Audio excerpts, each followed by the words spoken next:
Hi friends, welcome to Shinde jobs. இன்றைக்கி என்ன பார்க்க போகிறோம் அப்படின்னா, இந்தியன் வங்கியிலேருந்து வேலைவாய்ப்புக்கான அறிவிப்பு வந்து கொடுத்துருக்குறாங்க. அதுக்கான டீட்டெயில்ஸ் தான் பார்க்க போகிறோம். என்ன ஜாப் அப்படின்னு பார்த்தோம்னா, நகை மதிப்பீட்டாளர் அப்படிங்கிற பணிக்கான நோட்டிஃபிகேஷன் வந்து கொடுத்துருக்குறாங்க. அதுக்கான டீட்டெயில்ஸ் தான் பார்க்க போகிறோம். இந்த பணியை பொறுத்தளவு வந்து 8ஆம் வகுப்பு தேர்ச்சி பெற்றிருந்தாலே போதும் சொல்லி கொடுத்துருக்குறாங்க. வாங்க அதுக்கான டீட்டெயில்ஸ் பார்க்கலாம். வீடியோ ஸ்கிப் பண்ணாமல் பாருங்கள். நம்ம சேனலை சப்ஸ்கிரைப் பண்ணி வச்சுக்கோங்க. ஆல் அப்படிங்கிற பட்டனை கிளிக் பண்ணிக்கோங்க. அப்போ தான் நம்மளோட வீடியோஸ் எல்லாமே உங்களுக்கு உடனே ரீச் ஆகும். அப்ளை பண்ணுறதுக்கான லாஸ்ட் டேட் பார்த்தோம்னா இன்றைக்கி தான் லாஸ்ட் டேட்டுன்னு கொடுத்துருக்குறாங்க. அதுக்குள்ளே நீங்கள் அப்ளை பண்ணணும் அப்படின்னு நினச்சிங்கன்னா அப்ளை பண்ணிக்கோங்க. இந்தியன் வங்கியிலேருந்து கொடுத்துருக்குறாங்க. எங்கன்னு பார்த்தோம்னா சிவகாசி டவுன் கிளையிலேருந்து இந்த இதுக்கு வந்து அனௌன்ஸ்மெண்ட் கொடுத்துருக்குறாங்க. இதுக்கான அட்ரஸ் வந்து கொடுத்துருக்குறாங்க, நோட் பண்ணிக்கோங்க.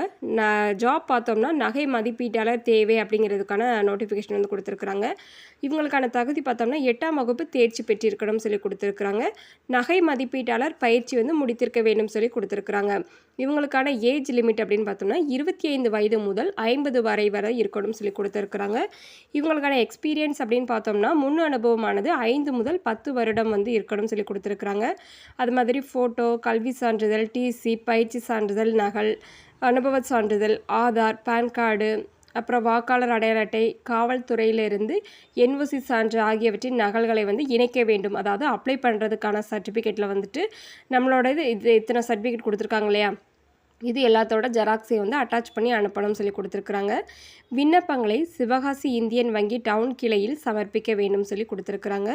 சில நோட்டிஃபிகேஷன் வந்து அதாவது சில இம்பார்ட்டன்ட் நோட்ஸ் வந்து கொடுத்துருக்குறாங்க, குறிப்புன்னு சொல்லிட்டு அதை பார்க்கலாம். விண்ணப்பங்கள் தகுதி மற்றும் தேவையின் அடிப்படையில் மட்டுமே பரிசீலிக்கப்படும் சொல்லி கொடுத்துருக்குறாங்க. எவ்வித பரிந்துரைகளும் ஏற்கப்பட மாட்டாது, மீறினால் விண்ணப்பம் வந்து நிராகரிக்கப்படும். ஊதியம் கமிஷன் அடிப்படையில் மட்டுமே, பணி நிரந்தரம் குறை இயலாதுன்னு சொல்லி கொடுத்துருக்குறாங்க. விண்ணப்பதாரர்கள் வந்து விருதுநகர் மாவட்டத்தை சேர்ந்தவராக இருக்க வேண்டும், அதாவது விருதுநகர் டிஸ்ட்ரிக்ட் உள்ளவங்களாக இருக்கணும்னு சொல்லி மென்ஷன் பண்ணியிருக்கிறாங்க. இந்த தேர்வு செயல்முறையை எந்த நேரத்திலும் எந்த நிலையிலும் நிறுத்தி வைக்க வங்கிக்கு வந்து முழு அதிகாரம் உண்டுன்னு சொல்லி கொடுத்துருக்குறாங்க. இந்த இதுக்கு அப்ளை பண்ணுறதுக்கான லாஸ்ட் டேட் பார்த்தோம்னா 15/8/2024 சொல்லி கொடுத்துருக்குறாங்க. இப்போ ஃபுல் டீட்டெயில்ஸ் பார்த்துட்டோம். சப்போஸ் நீங்கள் விருதுநகர் டிஸ்ட்ரிக்ட் அப்படின்னா இந்த ஜாப்க்கு அப்ளை பண்ணணும் அப்படின்னு நினச்சிங்கன்னா உங்களுக்கு பக்கத்தில் இருந்துச்சு அப்படின்னா நீங்கள் போய் தாராளமாக அப்ளை பண்ணிக்கலாம். ஃபுல் டீட்டெயில்ஸ் கேதர் பண்ணிவிட்டு எல்லா இன்ஸ்ட்ரக்ஷனும் கேர்ஃபுல்லாக ரீட் பண்ணி பார்த்துட்டு அதுக்கப்புறம் அப்ளை பண்ணுங்கள். இப்போ ஃபுல் டீட்டெயில்ஸ் பார்த்துட்டோம். எதுவும் டவுட் இருந்துச்சுன்னா கமெண்ட் பாக்ஸில் கமெண்ட் பண்ணுங்கள். நம்மளோட வீடியோ உங்களுக்கு யூஸ்ஃபுல்லாக இருந்துச்சுன்னா ஒரு லைக் பண்ணிடுங்க. நம்மளோட வீடியோஸ் உங்களோட ஃபேமிலி அண்ட் ஃப்ரெண்ட்ஸ்க்கு ஷேர் பண்ணுங்கள். மேபி உங்களுக்கு யூஸ் ஆகலாம். நம்ம சேனலை லைக் பண்ணுங்கள், ஷேர் பண்ணுங்கள், சப்ஸ்கிரைப் பண்ணுங்கள்.